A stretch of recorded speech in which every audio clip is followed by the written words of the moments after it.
bumagsak na bridge sa Isabela, tinipid. Ayon po yan kay PBBM. Naritong news scoop ni Daryl Justin.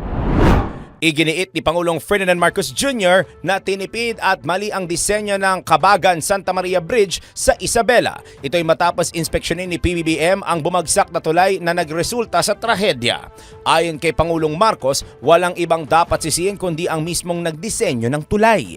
Binawasan aniya ang pondo ng proyekto mula 1.8 billion pesos patungo sa mas mababa na 1 billion pesos o nasa 900 million pesos. Ngunit dahil sa pagtitipid, bumigay ang struktura. Sa ngayon, iginit ni PBBM na inuuna ng pamahalaan ang pagsasaayos ng problema bago tukoy ng mga dapat managot. Dagdag pa ng Pangulo, lumabas din sa investigasyon na may kapasidad lamang ang tulay na buhatin ng hanggang 44 na tonelada, ngunit mas mabigat na mga sasakyan ang dumaan sa nabanggit na tulay.